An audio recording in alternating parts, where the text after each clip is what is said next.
talk and slideshow. Ed Robbins doesn't like being introduced. He especially doesn't like long introductions, so I won't. I'll just tell you that, as many of you know, he teaches at Harvard in the Graduate School of Design there. And he's an old friend of the AA, and particularly of parts of the graduate school here, where he has been on several visits almost as a provocateur, someone who is involved and a critical voice, working with us, taking things apart, arguing about things. Ed's very good at arguing about things.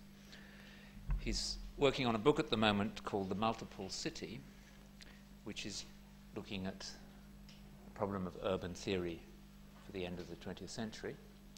This evening, the title that he's chosen is quite a mouthful: Space, Spatiality, Postmodernity, Myths and Mystification. Ed. I'm sorry I didn't show slides. I've shown slides every time I've come here, so that's something of a record. You don't need this. Can we shut this off? Because can you hear me without the? I'm loud. That's how I win arguments. It's something of a pompous title, so forget it. It's just to get you here. What I'd like to talk about is something I've just begun to think about, and so bear with me. I'm somewhat frightened about giving it, because it's an issue that I'm trying to confront, and I'm not sure exactly how. So let me give it a try. And it's the issue that has bothered me a lot over the last 5 or 6 years, and that is the constant reference to space and spatiality that we read about in so much postmodern literature and so much urban theory. And I want to sort of confront it at one level theoretically, and another level sort of possibly through the discussion of public-private. I may never get there. Hopefully I will. Talk about how we might rethink it. Because while space is there, I hope in the future space will play a role, something similar to the concept of function in social sciences. When I was a student, people took it seriously. And then everybody realized it didn't mean anything. But yet it referred to something that we knew about. So we still use the word, but when you use it, it's really a kind of buzzword that says this person didn't know how to describe this particular detail, so they're calling it a function. And I know I do that myself. Whenever I get to the point of saying something functions in a particular way, it's something I really can't explain. So I'm throwing it out. Anyways, in a period, let me start by saying that in the period of the emergence, or it's not really the emergence, people talk about it as the emergence of global capital. Really, it's a period of long reach of capital and deep demonstration of global capital and global economic systems. And in a period when so many people are increasingly moving to places where they had never been before, and extraordinary migrations of people in this day and age.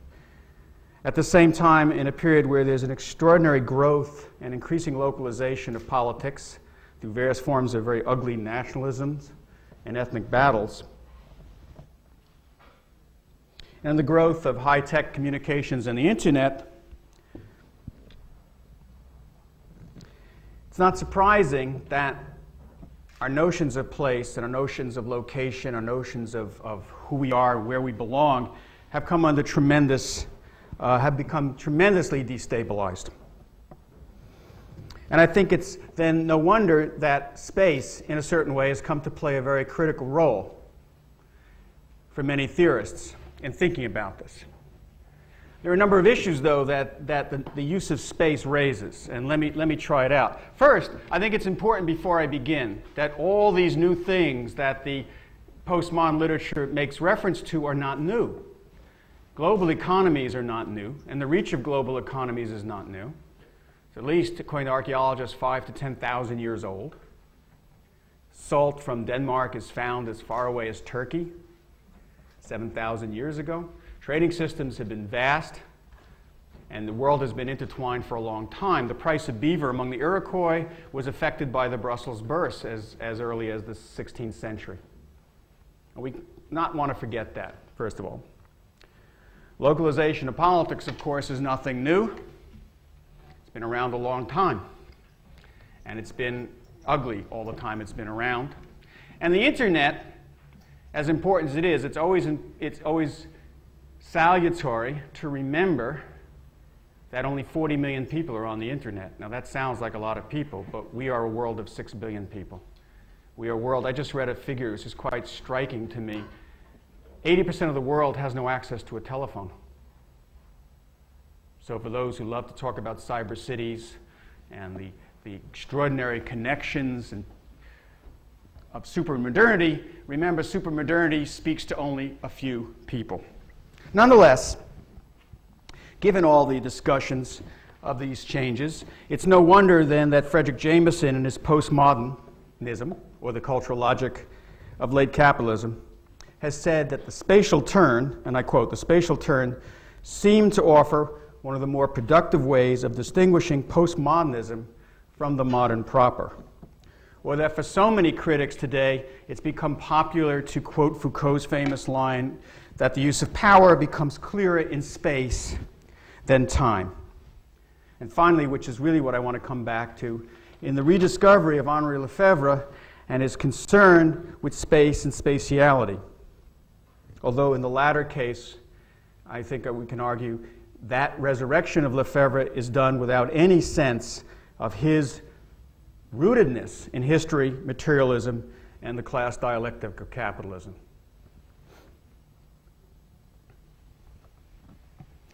The most important thing to me, and this is, you have to understand I'm over 50, so I'm an old fart materialist.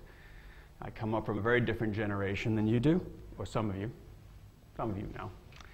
It's not unimportant, because the terms of engagement in social theory has changed significantly. So I let you know that, and I think it's important.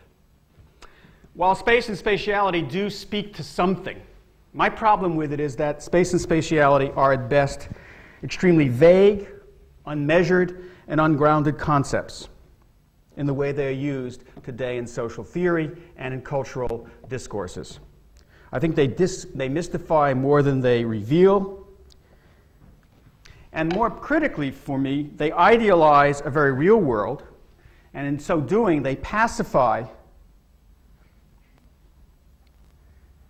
the potential for political action because they create a kind of mythic world where power resides in the word and the condition and not in the practices and realities that people confront. And I'm going to get back to that. It's a strong claim. I could be totally wrong, but I, at this point, believe it. I always put in that I don't want to sound overly Philistine and materialistic, but I probably will, so bear with me. Because I am a Philistine and probably a materialist, one of the last left in the world. Most important thing to me about the discussion of space and spatiality and postmodernism is that it leaves very little room for measure. And I'll explain what I mean by that in a second. It leaves very little room for real detail. And as I said, it leaves very little room for describing any sense of a political practice or political, in fact, sense of the world, even though it does it in the name of the political. Let me give you some examples. Cornel West, in a book he wrote with Bell Hooks, is quoted as saying that Bell Hooks is a woman who is on the margins of the academy and the black community, and in search of a balanced community whose members will come from these very same margins. Sounds good? A radical woman, a radical man coming together to speak about how we can integrate the black community into the political discourses in America and social discourses. A very enviable project, but one which is made very unclear. Let me be Philistine here. I have never understood myself, and have never been explained to me, how a woman who has a six-figure income, with a full professorship in a major university in the largest media city in the world, who has access to the most powerful organs of the media, she's continually quoted and has access to the New York Times and a number of very important New York journals, can be considered to be on the margins of the academy. What does margin mean here? What is Mr. West, who himself likes to see, and I have great respect for Cornel West, but I think it's the language, who himself likes to see himself on the margins, is a full professor one of the highest paid professors at Harvard University, who gives speeches at $5,000 a pop. A certain amount of jealousy here, certainly, but that's not my issue here. My issue is what is Cornel West talking about? What is Bell Hooks talking about when they talk about themselves being on the margins? And even to say, which I think is true, that they are become on the margins of the black community is a problematic statement. Because what is the black community? Where does it reside? Who is it? Is it the gang member in South Bronx? Or is it the conservative intellectuals at the Hoover Institution? Both represent and claim to represent the black community. To map it spatially tells us little at this moment. To map it socially might tell us more. Let me give you another example. They go on to speak of alienating the oppressive other, or speaking of the space of radical openness. And by this they mean a space with which the question of what it means to be black can be politically reimagined. And I think that's, again, a very important project, to reimagine what it means to be black in America and to create a political set of actions on the base of it. But what is a space of radical openness? And what would that space look like in contrast to a space of conservative closedness? Which, by the way, in cultural theory you never read about. You never read about the opposite. Is this a spatial phenomena? Or is this something else that people are talking about? Or is space becoming a metaphor, which it may well be, for a lot of things that go unsaid and unspecified? Finally, in something that bothered me tremendously, so I wrote an article about it, which was supposed to be published in Assemblage and was lifted, not by the editors but by the board, because it was a critique of Mark Wigley, who was on the board. In Assemblage 20, in an edition called Violence in Space, Mark Wigley and Gayatri Spivak, in the same paragraph, and this is the most egregious, I think, example of a lack of measure, speak of the violence of the limited space of an interview. Got that? She only had 2 pages of small type to talk. This bothered Gayatri tremendously. There was a real violence here, she said, and it was about space. In the same way that they talked about the violence of thousands of people being lifted from their homelands, losing the space of their homelands. Now, I'll get to this. Both definitions of space are real, and I think that will be something of its problem. And finally, as an example, I want to talk about Edward Soja in 3 sentences. Do you all know Edward Soja in Third Space? Most of you do. He is part of a movement in geography to make space the explanatory equal of history. Space becomes a way of explaining Los Angeles, capitalism, warfare, whatever. The problem with Ed Soja's work is that, as detailed as it is at a historical level, and he's a very good urban historian, which is what saves his work, so you should read it. Well, not Third Space, the one that came before, and the book he's done on Los Angeles. Well, you should read Third Space, too.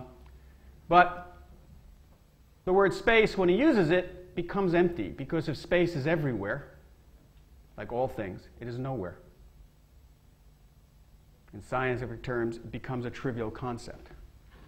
And it trivializes the very worlds that it's trying to describe and claims to explain.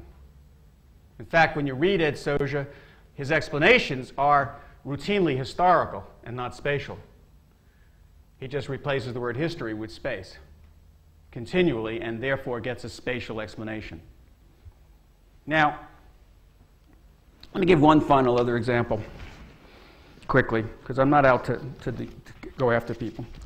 I'm always very fascinated with the other use of space, and that is the space, the notion of which is a kind of adjunct to the use of space. People I respect a lot, like Edward Said, and many cultural theorists, keep talking about the Eurocentric nature of cultural thought, which is a very spatial metaphor.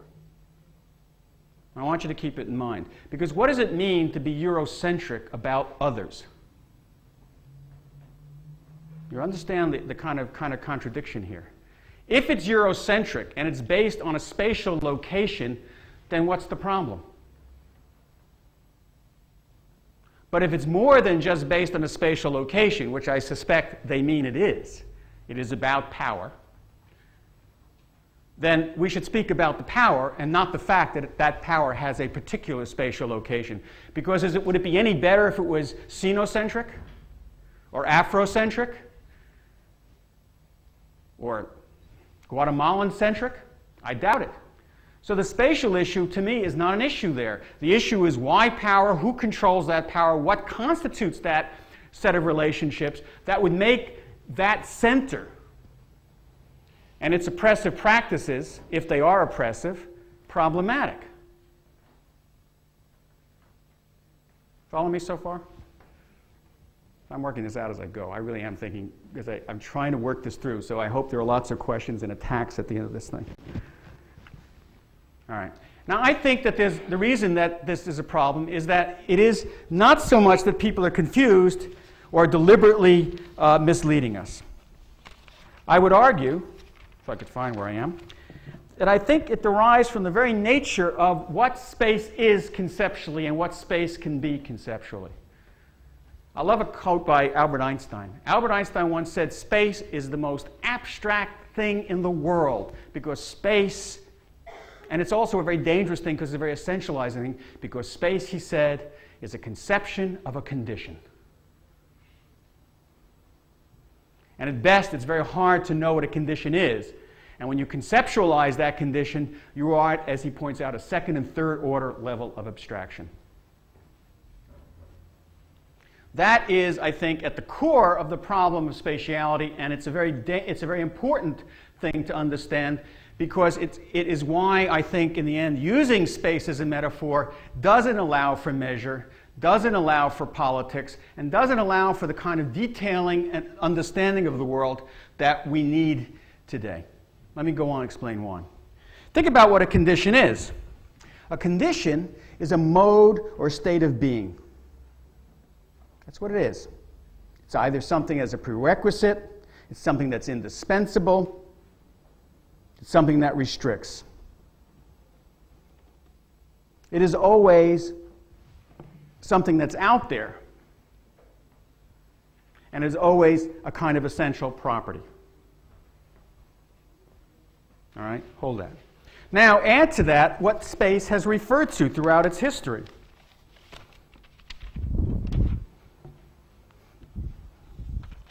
And you'll see, I think, something of the problem. And then after I deal with the problem, I want to look at some ways of thinking about a new way by looking at public and private.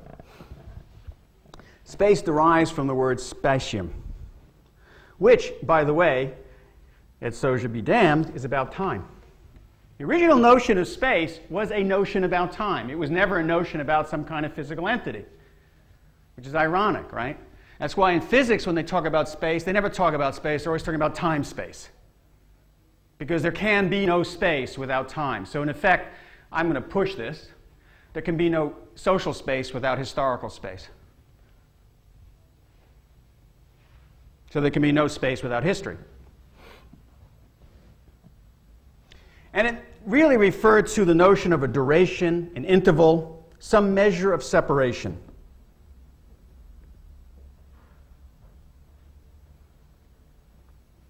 And over time, it's meant a lot of different things, as we'll see, which also create the problem. It's meant an extent of time. It's meant delay. It's meant time or leisure opportunity. Like, you know, having space to see your children. Right? Give me some space so I can relax. My sister used to always say that. She said, you know, you have to give me space so I can rest. It's meant an amount of time, like in the space of 7 days. Without an article, space, in its abstract terms, means a linear distance. It's an interval between 2 points or objects. It's also meant a proper place or relationship, or the area sufficient for that purpose. The extent or room on paper for something like a letter. I need space to write this letter. Whereas in the AA, I'm sure you all know, this is my space today You guys got to go someplace else. I need this space to do my jury. I'm sure this is a long-standing fight among both students and faculty at this school, right? Metaphysically, it's meant that continuous, unbounded, or continual extension in every direction, regarded as void, a void of matter. In astronomy, it's meant the unmeasurable expanse of the solar or stellar systems. It's meant an expanse. With the possessive pronoun, it is referred to property or position for somebody. My place. This is my place. What does it mean when it's my place? It usually means it's your house, or your office, or something you own, right? Let me take you home to my place, right? I wish I had the timing of George Carlin. Does anybody know George Carlin? God, you should all listen to George Carlin. George Carlin is an American comedian who's one of the great philosophers of the 20th century, who has a thing about speed and time, which puts us all to shame. He once asked, what's the difference between a sec and an afflict? That's my sense of humor. Anyways, never mind.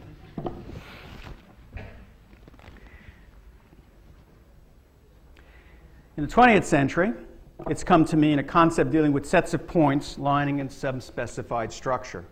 It's how architects often use the word. And in music, of course, a space is a rest. So it's the area between notes, right? As a verb, it is meant to arrange things, from espaciar.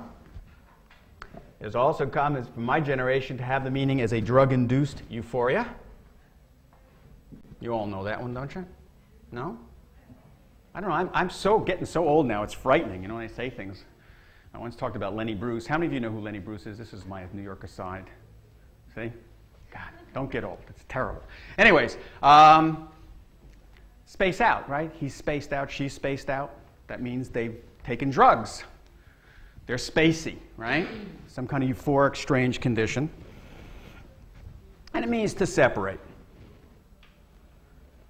All of these things are terms that either refer to some conditionality which is non-definable, because when you say you're spaced out, you can't really define it. It just sort of refers vaguely to something. Or, in its more geometric or mathematical uses, it refers to some definite sort of interval that needs measure to be made sensible. It refers to the moment of measurement. It is not the measurement itself. So to use it conditionally, continually in cultural criticism, without that measure, is in effect to refer to something that is yet to be explained. To confuse what you're talking about with the trope or the word through which you talk about it. So in effect, I would argue, and I may be wrong, but I would argue that so much of the cultural literature of space is ill-defined, and people talk about it, and why it's useful is that people can talk about it without ever saying what the hell they mean. So it's words about a word. And when you challenge someone, which I often do, you get people saying, well, if you don't know, I can't tell you. You know that answer? If anyone ever gives you that answer, you should walk out, right? Because that's not an answer. That's saying, I don't know the answer, and I won't give it to you. Now, I think a lot of this comes from a very, and I think in Ed Soja's case, who's a very important provocateur in this spatial discourse, comes from a very profound misinterpretation of what Henri Lefebvre was talking about when he talked about space. Let me try this out on you. All right? Elizabeth Labaz here, so she can tell me if I'm wrong. She used to be able to do it more because I don't read French, but now that Elizabeth brought the book out, she can't say it anymore. You don't know what you're talking about because they're all translated. Let me try this out. Lefebvre is known among cultural theorists as one of the men who brought space back into vocabulary, and he does use the word space. And the book that people most often read today is The Production of Space, right? That's the book that everybody reads, and everybody comes away with the notion of space as a critical notion. But you see, I don't, as a critical theoretical notion, what I'm going to argue, that the mistake that people made is that Lefebvre never meant space to be a theoretical notion. He used it as a particular methodological approach at a certain moment in his investigations in trying to ground what he had seen as a very passive, very overly structured, and kind of vulgar Marxism that was true to his generation in France, Stalinism. He was trying to find the very basis through which to ground social behavior, social action. And he did it through space for a particular reason, and I think it's an important one. Let me try it out. See what you say. Think. And the way you see it is to see the extent to which it all hinges on his notion of abstract space and social space. One of the problems in Marxist scholarship or any social scholarship is that conditionality does exist. We live within a world that has essential or appear to have essential features. We live in worlds that we can't entirely define. There are boundaries we know they're there, but we really can't find them. And that is very true, of course, for Marxists under capital. But we also live in a world most critically through our practices, and any politics that you're going to develop as a Marxist has to be a politics that you generate through practice.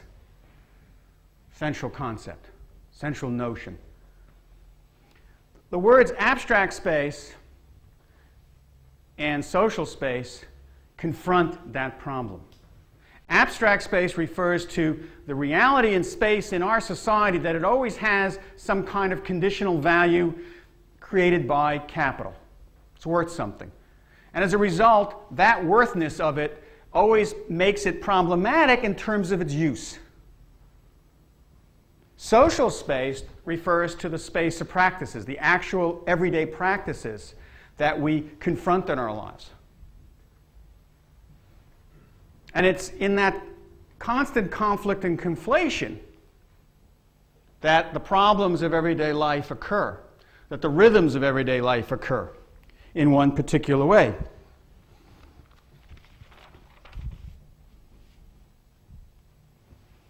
What Lefebvre was trying to get at, I think, was a fundamental problem within capital, and that is the way so much of what we do is essentialized at the same moment that we're trying to practice within it socially in a non-essential way. I'll give you an example. Money is an essentialized, it's a fetish. That's a very baseline, Marxian notion.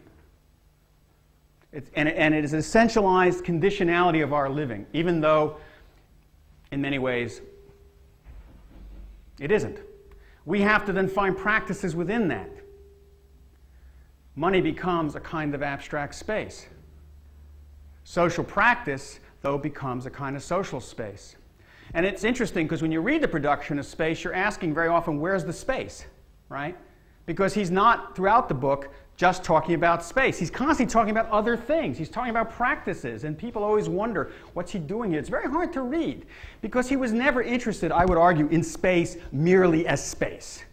He was trying a methodological tool to ground, to map, to delineate. And he thought that one very important way to do it, particularly in our society because it was global, was through this understanding of space, through mapping actions in space. Interesting, later in his life, he abandons space, right, Elizabeth? He starts looking at music. Again, these are methods. These are not theories. But his students or his readers come on and say, oh, we got a new theory. So Sauge's into rhythm analysis as a new theory. I don't think for Lefebvre ever abandoned his fundamental belief in Marxism as his theoretical basis for dealing with the world.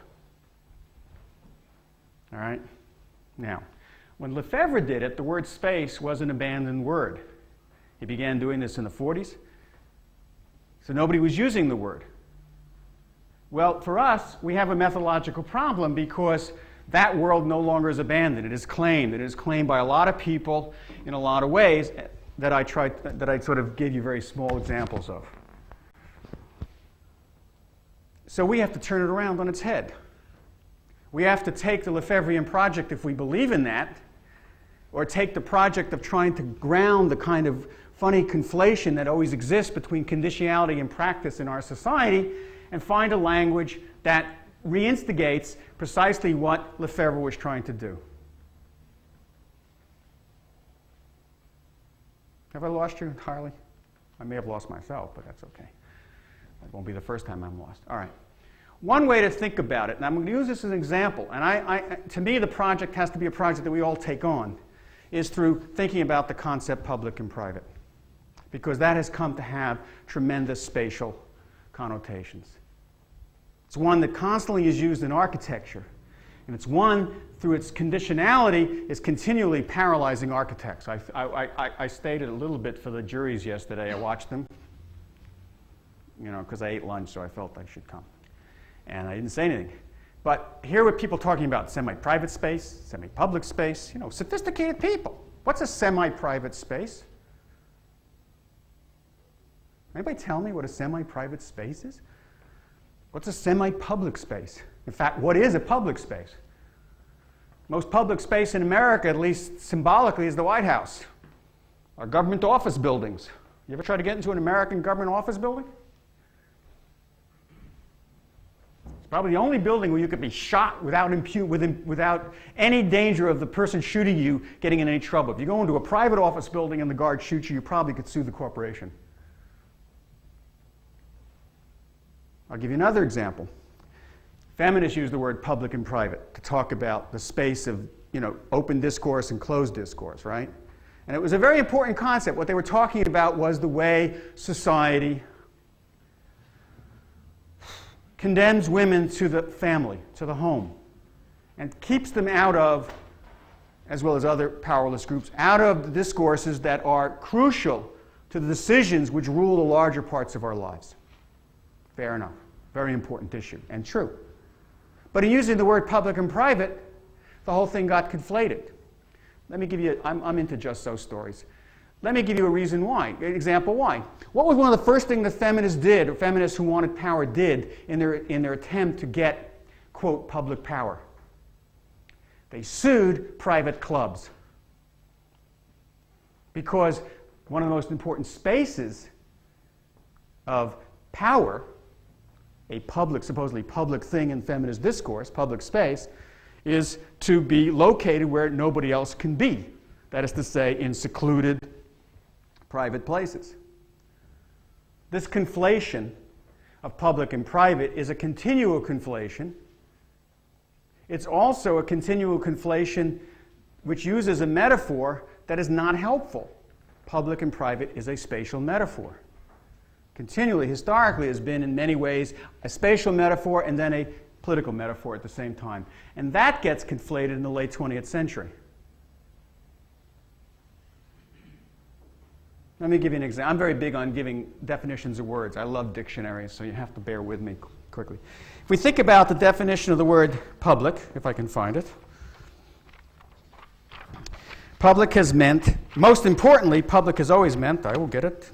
Nobody won't get it. Anyway, I'll give it to you. It is meant historically not private. Right? And private is meant not public. Public has referred in its time to the common weal. It is referred to civicness. It refers to openness. Privacy refers to seclusion, to boundedness, to individuality. Many of them with spatial metaphors. The problem is that in capitalism, not just late capitalism, public and private has always been massively conflated. So much so that, as Lefebvre tries to point out, there is no such thing as public space and private space. They are always conflated because at its very fundamental meaning, private means owned, possessed. And in capitalism, everything at some level is possessed. Every space is possessed in some way or another. The issue then is not that it's possessed or not possessed. The issue is not about the opposition between public and private. The issue is to understand the practices, the realities that make up this thing, this conflation. Because in that, you begin to understand how to act, how to respond, and as designers, I would argue, even how to design. Space is a very important word in design, and I don't want you to get rid of the notion of space. When I was in New York talking to a friend of mine that I'm coming to give this lecture, he pleaded with me, he's an architect, said, no, if you say space is not a useful concept, people will use that as an excuse not to design. I'm not saying not to design. I think designing is necessary, but you can't design spaces.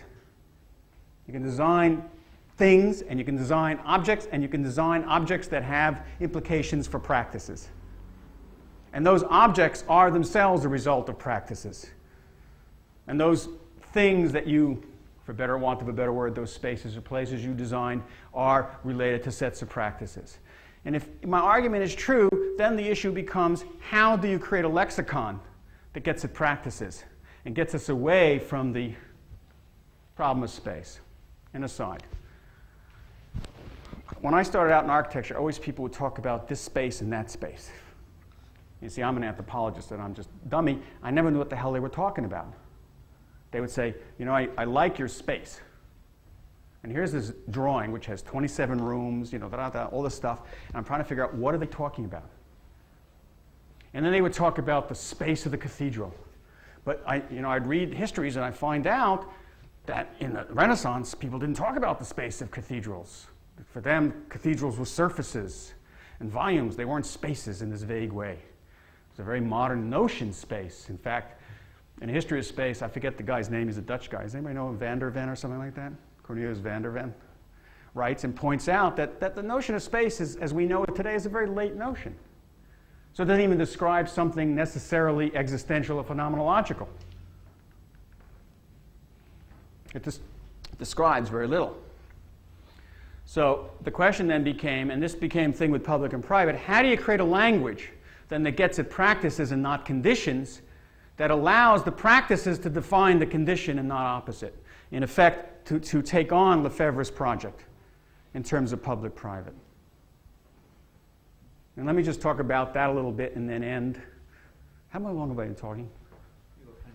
Plenty of time. This could be a short talk tonight. Aren't you glad? And talk about that a little bit and knock my thing off. Oh, God. To give you an idea of what I mean by this lexicon. I know I'm making leaps here, and I hope you're aware of that, but this is how you do it. But it's leaps that I'm trying to make because I'm really uncertain. I really am. I have this deep suspicion about the concept space. I have a deep suspicion that it's rooted in a misinterpretation of Lefebvre. I have a deep suspicion, to summarize, that it's rooted in the conditionality of this word that doesn't allow for measure, and that it is through practices and a language of practices that we can make sense of what I think people are trying to talk about with space, except for those who use the word space because, in effect, they don't want a sense of measure and they don't want the detail. Go back, and now come back. For bell hooks, to speak of marginality is a very useful way of avoiding what she is. Right? If somebody says, I'm marginal, what does that mean to you? Marginal to what? How far marginal? At the edge of the margin? At the edge of the left margin? The right margin? You know? Is the margin 2 inches, 10 inches, 10 miles? What she's doing is creating, quote, a space, a location without measure, which appears to be more profound than it really is. But if you ask the language of practices and asked her to explain precisely what this means, the world would be, I think she would have to answer slightly differently. Because, I'll give you an example. She's a very good example of it because she's played it very well. And it's very common among new social theorists to talk this way. She came to a meeting of black men in Boston and said, as a marginal black woman, she wanted to say that they had no right to talk for the black community. Which was a meeting of black intellectuals trying to figure out how to deal with gang members in Boston. And a friend of mine who helped organize it as a minister in Boston invited her to a discussion with young poor black women who were girlfriends of the gang members. This guy is trying to get gang members back into a more fruitful way of living. And afterward, he said it was very frightening because he got a sense of what marginal meant, and that Cornel West was right. She is marginal to that group, to that black community because there was nothing. She had nothing to say with them. She spoke about marginality and radical this and radical that and spaces and stuff. These people didn't know what the hell she was talking about. They wanted to know, what do you do? How does that help me? How does it make sense of the world? This is the Philistine in me speaking now. All right, let me get back to public and private. If we take public and private and divide it up and begin to think about what it really refers to, it will do two things. It will break out of the conflation. It will also allow us to begin to see the nature of how the things, the places, and the locations, and the mappings, and the geometries of society work, such that one can respond to them in a measured and detailed way. Let me try some examples.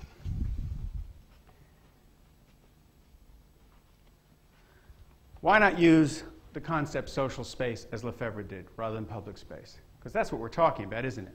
When we talk about public space, we mean space where some kind of social activity, some social relations, some social interactions go on. We talk about, quote, private space. Are we talking about non-social space? No. All spaces are social spaces. So now let's break up what these social spaces are. Even when you're in the family, you're in a social space, aren't you? Unless you live alone. But then you're in a social space too, because you watch television, right? And that's a social space. You have social interactions. And then why not specify and measure and really map the reality of this so-called space through sets of practices, sets of real locations, rather than just talking about space. One of the important things about, quote, public-private is the notion of indoor-outdoor, inside-outside. Right? There are inside spaces, there are outside spaces, there are indoor spaces, there are outdoor spaces. There's living indoors, and these can be measured because indoors is relative to something that's outdoors, and you can then specify. And by the way, that is an issue of practice because inside-outside is not the same as indoor-outdoor, right? No? Yes?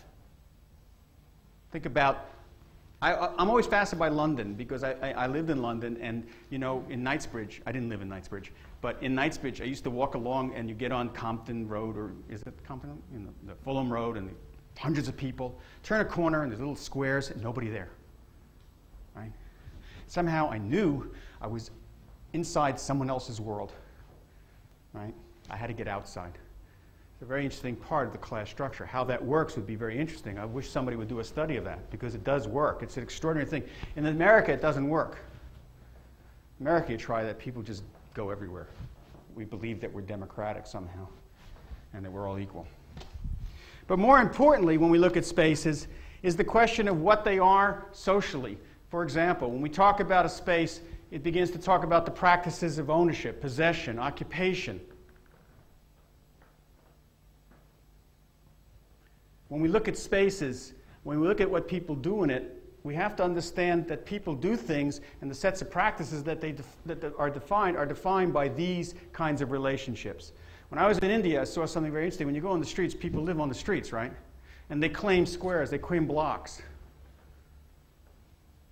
So when they claim it, they actually occupy it. They don't own it, they occupy it. They inhabit it, I'm sorry. People walking on it occupy it. And that is what we mean very often when we talk about semi-public, semi-private. We're talking about distinctions not of space, but of the practices of occupation, the practices of inhabitation, the practices of ownership, the practices of possession. And that's what we mean when we talk about the family and the outside. When the feminists are talking about public and private, they're not talking about public and private space. They're talking about the processes of who gets to do what, who gets to inhabit what roles in society, who gets to do what. The space is irrelevant. It's very hot in here, isn't it? God, they do this at the AA. It was freezing all day in here, and now it's hot, right? I love it. Same at Harvard. Harvard turns off the heat, so it's not so bad. Harvard at 5 o'clock, the heat goes off. So thank you, stars, you're here. That's because Harvard's so poor. We think about spaces, we think about the realities and the behaviors of seclusion and accessibility, the nature of openness and closedness, the behaviors and actions and practices that close or open something. That's what we want to know about. And speaking about space doesn't tell us. And looking at spaces doesn't tell us. We have to look at spaces in terms of practices. These are just some of the ways. And I'm not saying that this language is the answer, although I bet you if you start designing with this language, you'll do a better job of designing than you will if you talk about public and private and you talk just about space. I bet you if you start talking about a language of habitation, occupation, possession, ownership, you'd have a clearer sense of it. I'll give you another example. When I was growing up in the 60s, people used to always talk about you want to get the users of the space to have a say in it. Well, everybody's a user of a space. And I once said in a jury, and even with my politics, I almost got killed. There was a space they were designing, and some guy in Hong Kong owned it. And I said, are you going to ask him? Everybody got mad at me. And I said, well, he's a user. In fact, he's a very important user. For him, that space is money. What's more important than money? Why isn't he a user? Well, here you have the problem. Use the space. And we get back to, I think it gets back to Lefebvre. He is a user of the abstract conditionality of that space, which sets limits on everybody else's practices. But we do not want to see him a user because he's not practicing and socially at that space. When you say it that way, you begin to realize the problem of designing something with users in mind. I hate that. You don't use that anymore, do you? Because today, in the late 20th century, nobody cares about anybody. You just do your designs, right? It's more important. Anyways, get myself hung. Do you follow what I'm trying to say? Now, I don't know. The language I'm giving you is very, very partial. It's a very beginning one. The point I'm trying to make is that we have to, in the late 20th century, understand that the world does have geometry, it does have location, it does have geography. But these things are not describable by using a trope called space or spatiality. Space has absolutely no power. It's purely a conditionality, and the conditionality is only based on the extent to which we define that conditionality. That's what Einstein's talking about. Space, he was basically arguing in physics, doesn't really exist as space. It always exists as space represented through some some mathematical formula, some way of understanding it. Therefore, space itself is the result of some set of practices that are not spatial, that are prior to the space. Therefore, space can never explain anything, because space itself is only as good as the practices that come to represent it. So the postmodernists have created a myth. They've created a myth that says there is this thing called space that we have to think about instead of history, instead of social practice. And they've created a myth as part of what I consider, this is the old fart in me coming out again, what I consider to be a real attack on knowledge as a form of politics. Because the knowledge and the work, and it's sad because I don't think that's what Ed Soja wants to do. I think Ed Soja is a very political person. But it is a knowledge based on the word. And a word that then is used and comes to be the representation of the practice, rather than the practice being the basis through which we understand the condition and the word. So, in effect, it is, can I say, a Barthian myth, because it's a second-order abstraction. It's a word about a word. And what really bothers me about it, I really don't care. Myths are fine. Myths are great. I have no objection to them in principle. I'm sure I live in great mythic history. You know, I have a mommy and daddy who told me my family history. I'm sure that's totally mythic. You know, told I was an ancestor of so-and-so from the 16th century. How the hell they know, I don't know. But it does no one any harm for me to believe that. But the myth of space and spatiality, and the myth that space and spatiality is going to come to define who we are and help us understand is a dangerous one, because in the end, it pacifies us, because it makes us the victims of an essentialized world and conditionality, rather than the inheritors of that condition, but the practitioners who constantly either reproduce, reinvent, or resist that conditionality. And for me, that's the most important thing. I'll end there.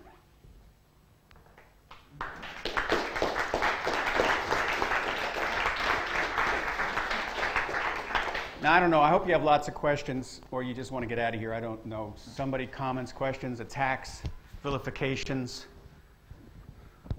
angers. Mark, You want to start with the vilification? We'll start with vilifications, yes. I'd like to kind of start with where we might agree. I mean, in large measure, I think I agree with your wish to displace the sort of globalization of the distinction public and private. I mean, I think there's another reason for doing that, which is that essentially that distinction is, however much people try and rework it, it's a legal distinction. So the distinction between public law and private law describes two different relations of the state to the citizen. Public law directly kind of instructs the citizen, this you will do. Private law, as it were, says these are the kinds of things which citizens can do between themselves. Now, actually, of course, what that means is that at a higher level, everything is always public in the sense of being legally regulated.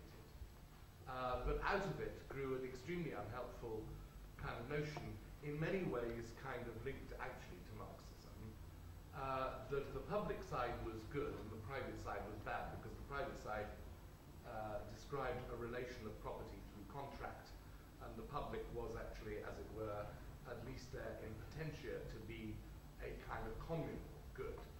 Gradually, as it were, the conflict between kind of communal and individual gets kind of written up as a distinction between public and private in a most confusing and extremely unhelpful way.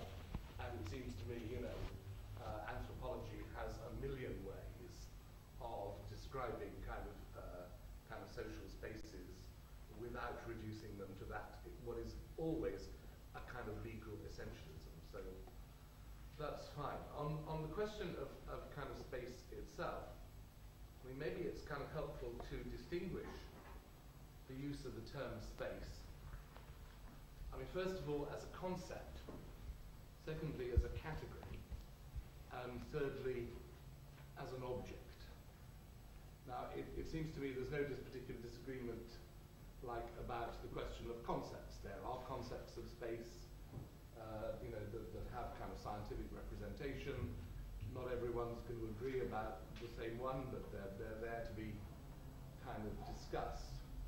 It's really when you come to the other two that you kind of start to get into problems. I mean, it seems to me that you want to abandon the notion of space as a category because, as it were, you want to be able to concentrate on the issue of particular practices and their outcomes. Now, wanting to identify practices and their outcomes seems to me a laudable thing, but it does seem to me that one of the reasons why space as a category got reused, as it were, shall we say, since the 40s, is precisely that a number of practices which were actually rather difficult to bring into focus. You know, they weren't like religious ritual. They weren't like going to battle or whatever. They were practices which, in some sense, were kind of diffuse and a little bit out of focus, were able to be brought into focus precisely by seeing them as spatial practices.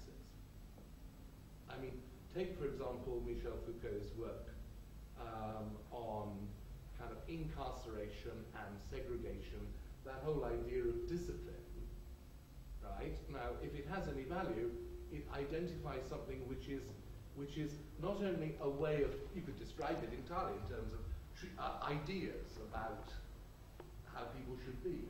You could treat it as entirely what some people in power do to other people who don't have power.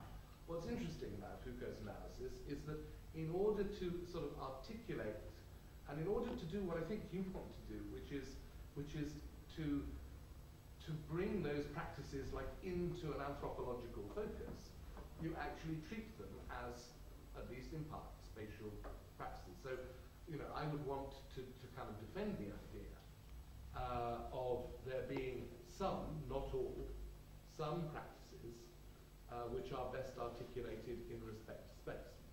But then we don't come to, as it were, the one as object. What surprises me about what you say is the way in which it seems to me to abandon the terrain of architecture. Because it seems to me the one practice which radically changes sometime in the 19th century. I mean, it seems to me you're quite right. People in the Renaissance did not go around.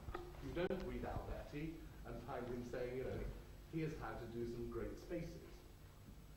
But somewhere in Germany, somewhere towards the end of the 19th century, space actually does become the object of architectural theory, and is materialized in a certain way of looking at modernism, and continues. So I mean, it's space as object, in particular space as architectural object, that I find it very difficult to imagine. I mean, there seems to have been over the century a fundamental kind of transformation at the level of architectural theory, such that in a sense, you know, if there's a theoretical object in Vitruvius and Alberti, it's undoubtedly something like the building.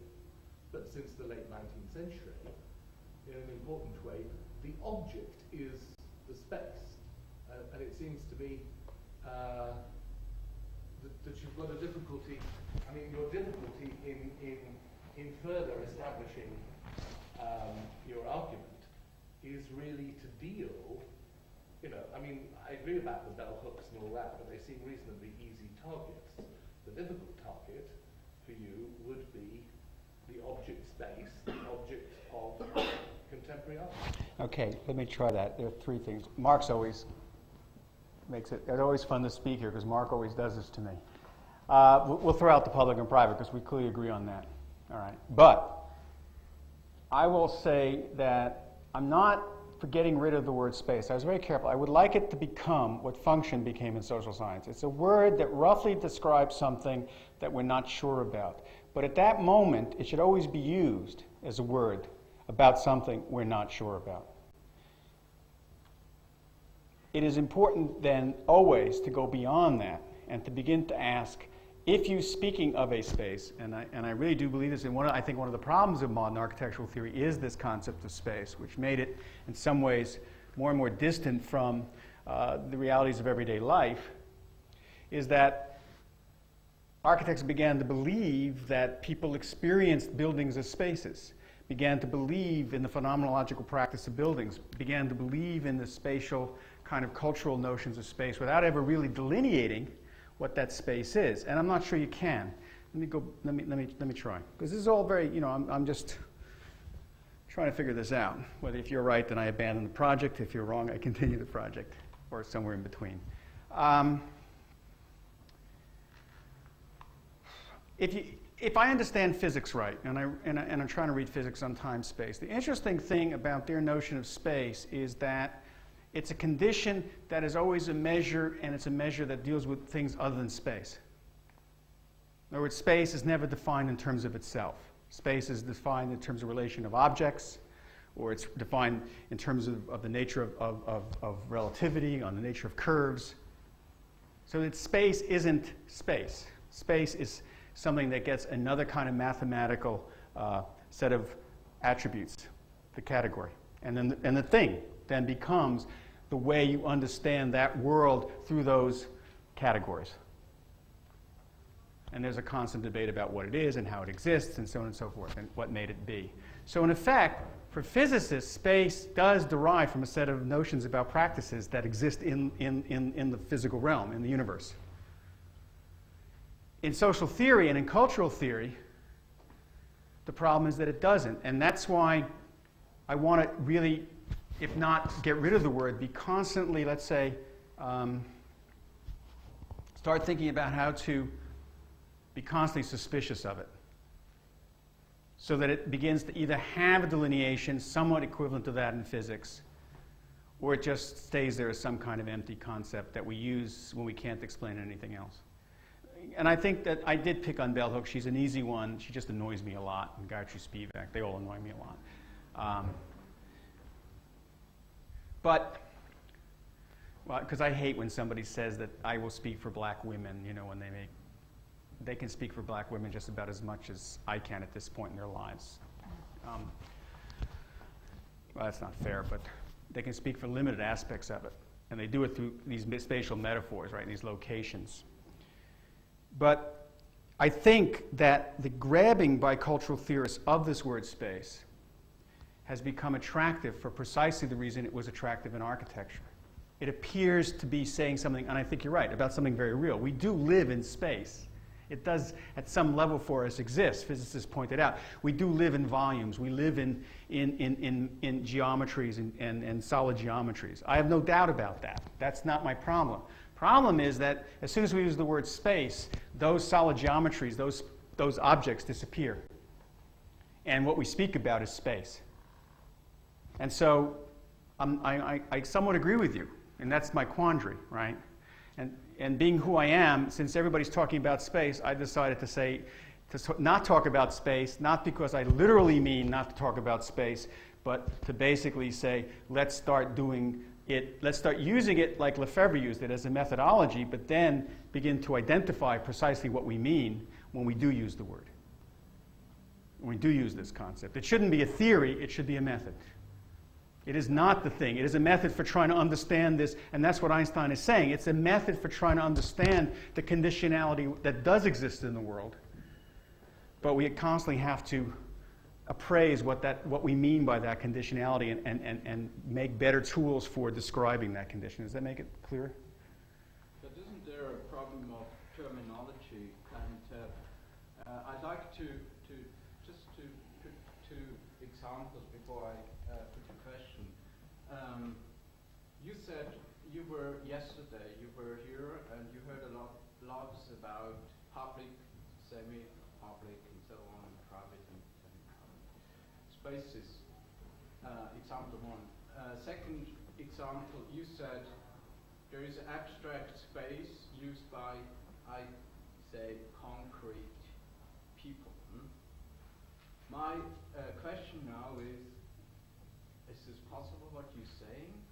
I mean, an abstract space can be used by abstract people maybe, but who tells me by concrete things or whatever?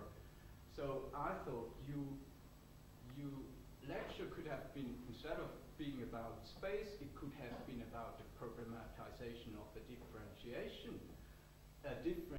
between public or private. There is a problem. How can we deal it? This is an abstract problem. But my feeling was you always went around with such things without this determination. So we should maybe talk about the problem of differentiation. Well, but when I was using abstract space the way Lefebvre means it, and he's talking about a particular, it's not abstract. It's very real, and that's its contradiction. It's a condition that we exist in. It's about the way things are given value. Could be the topic. Could I intervene here? Abstract space doesn't make abstract people. No. Abstract space abstracts. That's not. It makes people into abstraction. Yeah. That's what it does, and that's what he criticizes.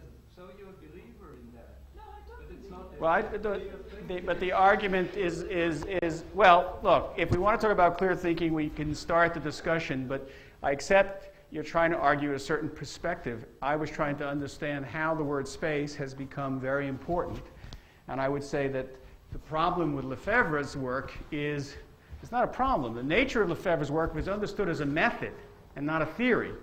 And I really, now I've come to believe, I may be dead wrong, but I will hold on to it at least for 6 months. I had an old professor that said, whatever you believe, you should believe for 6 months and then give it up. Never give up things. That's for students too, right? When your professor says you're wrong, don't agree with him or her. Just believe it at least for another 6 months. And if you see it as a theory, as a method, your reading of Lefebvre is very different. Because it is a way of trying to get into a system that is so complex and so layered and so full of contradictions that you then are able to better understand and better describe what that is. I know Elizabeth, you probably disagree with me. You want to keep his concept of abstract space. I'm not sure.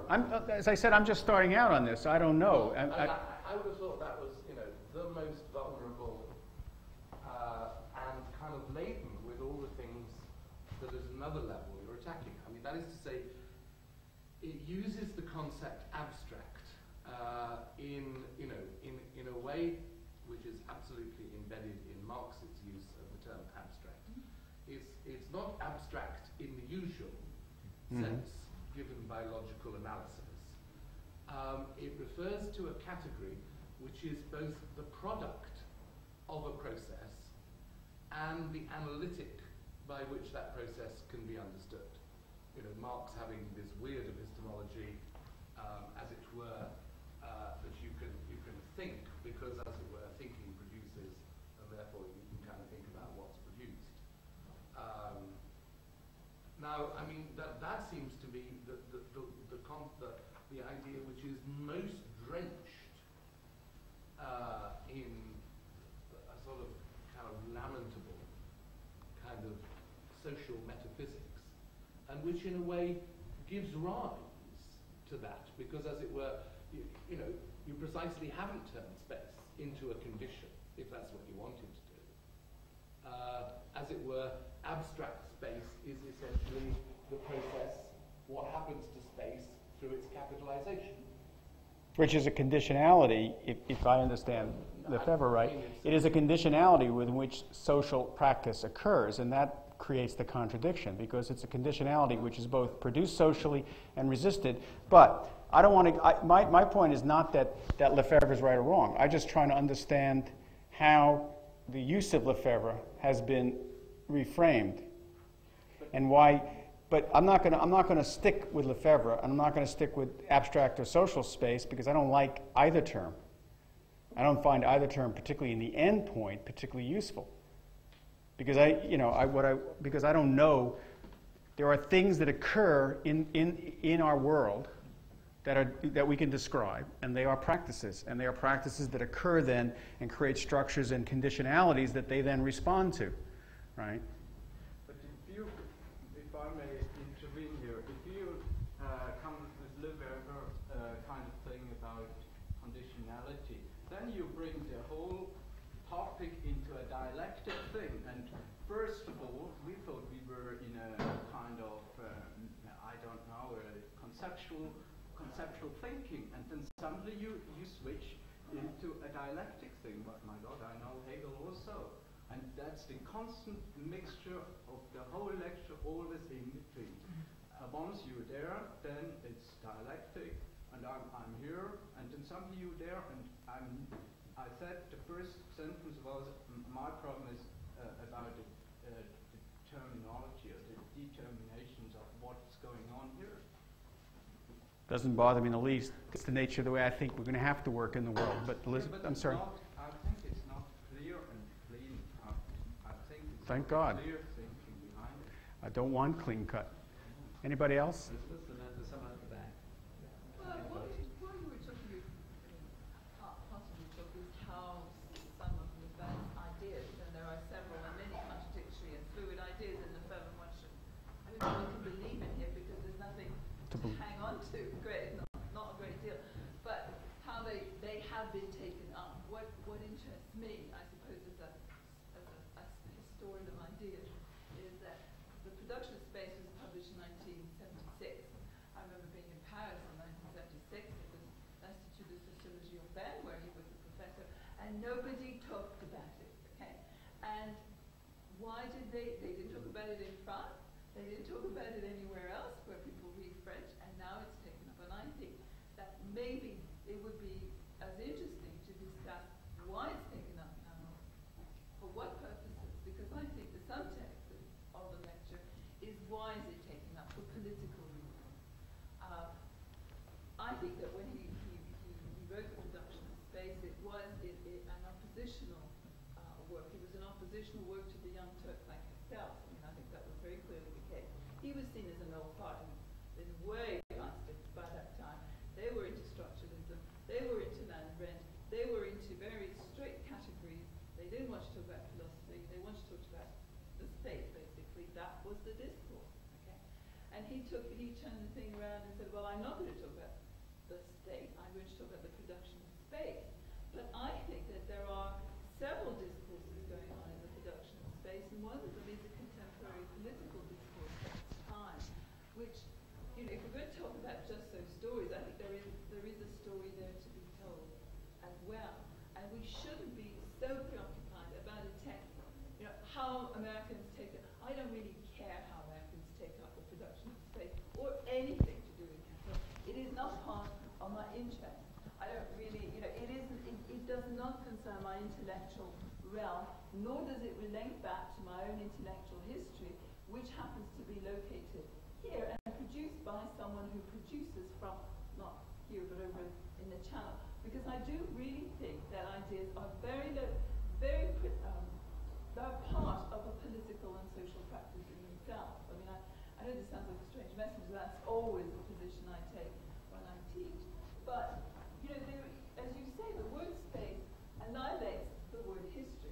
However, we should then talk about, well, what is history? If space doesn't exist and takes the place of history, then what is history there? But we then find out in the discourses on space that there are no history either.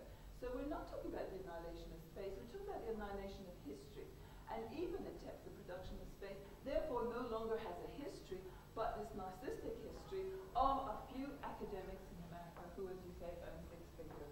No, but see, but Elizabeth, I agree with, yeah, but you understand, but there's another thing that there are levels of intellectual history. I'm not as concerned. I was using Lefebvre as to me, what I'm trying to understand the way people used it. I could be wrong. I'm not gonna insist on that. I think it's a reading, though. But the people who use space in cultural theory are not merely a group of academics. They are profoundly influential in America, and America is the most powerful country in the world. So it's not easy to say, Bell Hooks does not have a major academic following anymore. Bell Hooks has a major following in the New York Times.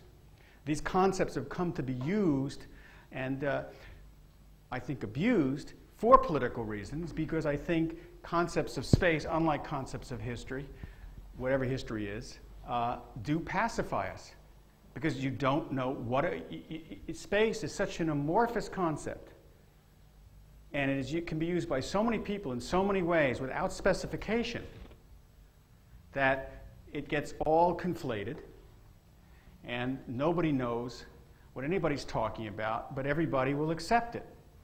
It has no practices attached to it, so that Bell Hooks can get up in front of an audience and say, I'm a marginal woman, I live in the marginal spaces of academia, and nobody has the courage. Two reasons: partly political, she's a scary woman, partly intellectual. How can you argue about marginality of academic space since nobody knows what the hell academic space is in the first place? What makes it so odd is kind of what I can't understand, is why Lefebvre is your target. I mean, first of all, I mean, in a sense, where I would be quite hostile to, I mean, he seems to me to be a major defender of the idea that it is a historical process which shapes space. I'm not. Lefebvre is not my. See, I think maybe I didn't state it right. Lefebvre is not my target. I'm saying the interpretations of Lefebvre are my target. He is the one they all appeal to. He is the one they appeal to when they say space is the most important concept. Well, in that case, they're just wrong, because, you know. Well, they are, but I'm not. Standard historicist Marxist. Absolutely, but about space. But Mark, the fact is, in the day and age, it doesn't matter that someone's wrong, that the people are wrong about it, because if that stands, if the most important scholars in America make this stand, The appeal is to Lefebvre. So I think the reason I use Lefebvre as a bridge is only to point out that the appeal of this new postmodern use of space is in fact grounded incorrectly. Well, it seems to me, you know, if you wanted to have a target, in a sense, the real conflict, and in a way it's a much more important conflict, is between Sartre and Lévi-Strauss. I mean, it is, as it were, where, you know, the renewed attempt by Sartre to ground everything in a historicity, including the kind of spatiality of groups and the seriality of groups, right, which is fundamentally challenged by Lévi-Strauss in the 60s and seems to me never to have been answered, which is to say no. You know, there is no history. Some societies possess historicity, some do not.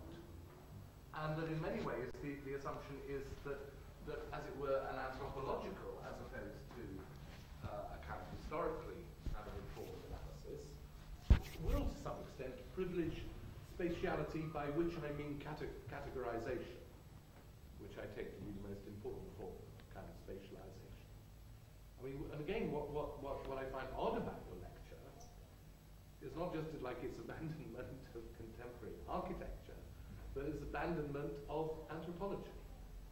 Well, okay. I mean, Durkheim, you know, I take. No, see, we're getting into ground that's way above me. I mean, Lévi-Strauss, who I read, one of the few people who actually read the kinship systems, this diagram, lateral cross-cousin marriage. But anyways, beside that, the thing that I'm talking about, though, is space. I'm very clear on this, Mark. I'm not rewriting an intellectual history of history. I'm looking at a particular use of space that even someone like Fred Jameson, who should know better and continually appeals to history and to Marx, right, keeps getting involved in these discussions about space. So who reads him? It's the cultural critics, the postmodernists, who now see Fred Jameson as their friend, and people that should see Fred Jameson as their friend can't stand them. And I am really being very political and very clearly political in what I'm trying to do. I think it resides around this word, and we have to get the word out. Its intellectual roots, what happened to history, why history was abandoned, is another issue. In the United States, Lévi-Strauss's reading was very brief, and he didn't have a profound influence. So, you know, and the only book that Americans only read two books. They wrote Tristes Tropiques, and they read the Savage, you know, the Pensées Sauvages. Those are the only two books they've read. And it's interesting, even when we talk about Foucault, Mark, that everybody makes a big thing about space in Foucault, but if I read my interviews right with Foucault and others, he did not make a big issue of it. It came to him late. He wasn't talking about space. He was talking about incarceration. He was talking about grids. He was talking about real practices, real mechanisms. He wasn't talking about space. But then, and this is why it's important to me politically, America is the most powerful country. And so, you know, you want to sell books in America, Foucault? And I will be as cynical as that. You talk about space because people came over and asked him about it. Right? Derrida becomes interested in architecture, but when you read Derrida on architecture, he's not interested in architecture at all. He's not interested in deconstructive architecture, but it becomes a part of the political world that begins to define that world. So for me, it's important to begin the attack on this concept. And I don't think I'm attacking architecture. I think I'm refining architecture. And let me put it to you in a different way. I know the person in New York also said to me, don't do this. I have found, and I bet you with the students, if you start using an active language of practice, you will be able to refine what architecture is about. Architecture is not about space. Architecture is about making practices through objects, and it's about helping to contain practices through objects, and it's about defining new possibilities for practices through objects. It's not about space. I don't think I'm abandoning architecture at all, Mark. I know why some people would argue that. I think I'm refining it. I think that architecture has been abandoning itself. You know, because you don't need architecture to make space. Space, if what architects mean by space is there, space is everywhere, and it's always there. I don't need an architect to do that. It's there. What I need an architect to do, what I need architecture to do, is to engage social practices, social worlds, social meanings, and make an object out of them such that either those practices can be reproduced, reinvented, whatever. So I would say that I would disagree with you on that. I'm not abandoning architecture at all. I don't think I am. I know I'm worried when I say that because I know that's the reading a lot of people have. And since this is the first time I give the talk, I should be more careful how I phrase that. But I do believe that by using a language of practices, architects will re-engage themselves rather than what's it say? Abandon themselves, abandon the field. And that's me. I could be dead wrong. Somebody else take the room out. Somebody waiting to make a point.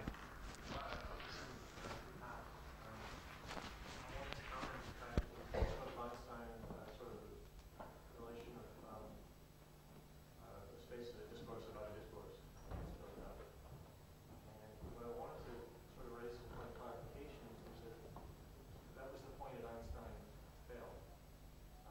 And I say that in terms of the development of space in the 19th century. On one hand, you have the physical discourse, which takes the notion of space, and it ends up devaluing it to the point that it becomes very theological.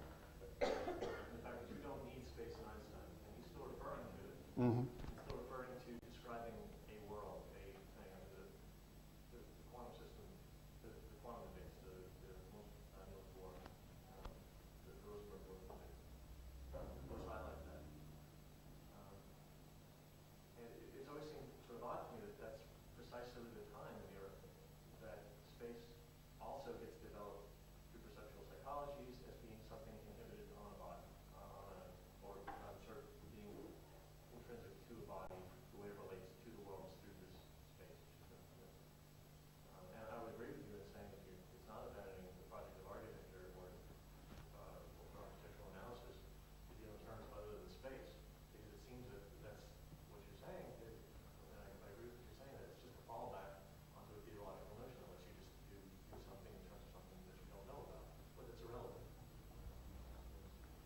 Fair enough. Yeah, but it's not a, in terms of myth though, what Einstein was doing and what was problematic with that was that it does relate, typically the way Barth is talking about the second order discourse, and to a first order discourse which can't talk about it, which is negative. So, it seems that rather than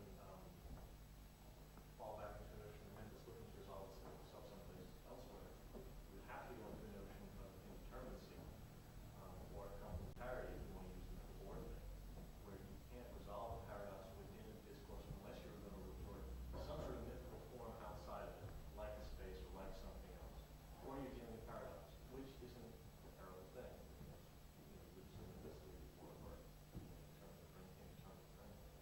Fair enough. Yeah, and when Einstein said that, this was something he said later in life, and it was a comment in effect about himself. He was in a sense talking about the limits of quantum, and it is a debate within physics today. Is they're ever going to be able to define this thing? Because in fact, to define it means to contain it, and it's in a world that's supposedly not containable, right? So that you've got all these contradictions. I don't entirely understand it. It's all done in mathematics that I can't follow. But that, as I understand it in reading modern physics, where the debate lies.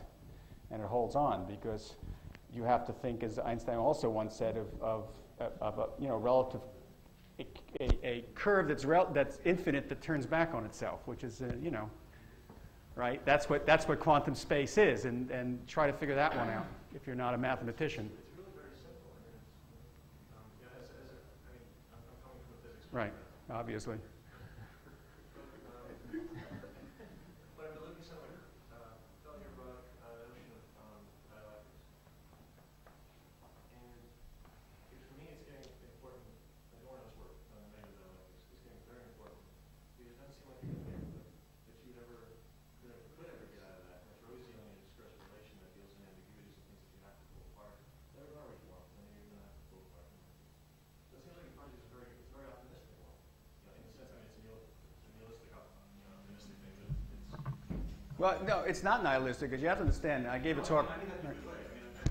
Okay, thank you. Because last year I gave a talk. I'm really at the point now in trying to understand cities. This work on space comes out of trying to understand cities, and I'm at a point now where I come out of an old Marxian, materialist background, but I am trying to get out of that, and I'm trying to think about layers, and I'm trying to think about a world that is disordered, that will never entirely understand, and that can never be privileged through one sort of narrative. But I don't want to reject meta-narrative, because I don't want to be in a situation like postmodernists saying it's all relative, because I don't believe that's true either. So that's where I stand, and yes, it's very indeterminate, it's very confused, and that doesn't bother me at this point, because I'm always a firm believer in a little confusion is always a healthy thing. It's a little confusion is not a bad thing, and if you're confused, maybe your lecture should be confused. Anyways, but thank you. Yeah, I just want to emphasize that in physics system, that's discursive practice too. Yeah, it is, and it's a big debate, and it's a huge debate, and a very bitter debate, from what I understand, that goes on about into down having, Hawking's and what's his name having huge arguments about this whole thing and giving up their lives practically if one or the other wins. Anyways, thank you all for coming.